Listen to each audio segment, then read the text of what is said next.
Ja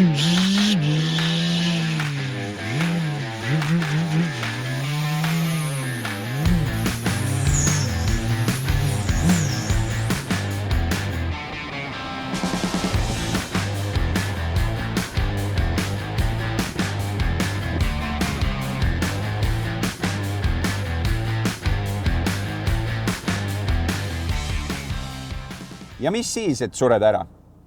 Mis vahet seal on? Vara või hilja? Ega sellepärast ei saa oma elu elamata ja raamatuid ostmata jätta. Vesaris jäi mul silma üks Jaako Hallase postitus, kus ta postuleerib, et uus pole tingimata parem ja et olevik võiks olemata olla ja kõik kirjanduse, kunsti, muusika ja nõnda edasi saavutused on ammu ära olnud ja loodud enne meie aega. Mul korra kihvatas selle peale, peaaegu juba oleks käsi tõusnud mingit kommentaari lisama. Aga ei. Ma juba ammu ei kommenteeri midagi. Lasin niisama mööda, mis kasu sest on. Las ta arvab nii. Tema õigus, milleks vaielda. Minu arvamine selles asjas on teistsugune. Asi ei ole üldse paremas ega halvemas ega selles, mis jääb püsima läbi aegade. Asi on just nimelt selles, et kultuur peab olema pidev. Isegi kui sind 3 aasta või 3 kuu pärast enam keegi ei loe, oli see raamat üks lüli katkematus protsessis.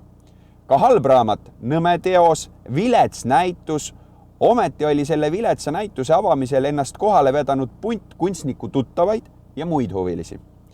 See on hoomamatu võrgustik, mida kultuuri abil luuakse, sotsiaalne, mentaalne, aineline, mis iganes, ta peab kogu aeg voogama, olema. Ei saa ju ette kujutada riiki, kus ühel päeval enam keegi ei kirjutaks luuletusi, ei maaliks pilte ega laulaks ühtegi laulu. Kunstilt kogu aeg mingeid ülimaid kvaliteete oodata on rumal. Ta lihtsalt on, peab olema nagu söömine, magamine ja muud tavalised asjad. Looming ja loomine on tavaline, lihtne elu avaldumise vorm. Ja mis siis, kui seda kehva näitust või keskpärast raamatut aasta pärast keegi ei mäleta? Korraks oli tore. Vähemalt pundil inimestel, kes ennast ühte kohta kokku ajasid, et kultuurselt koos olla.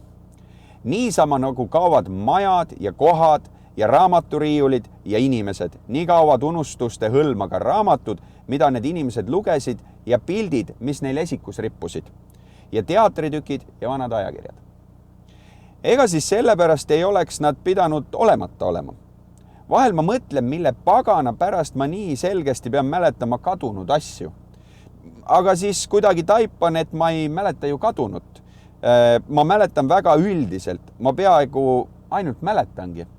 Näiteks, kui ma siit Muhust linna sõidan, siis muutub see koht kohe mälestuseks.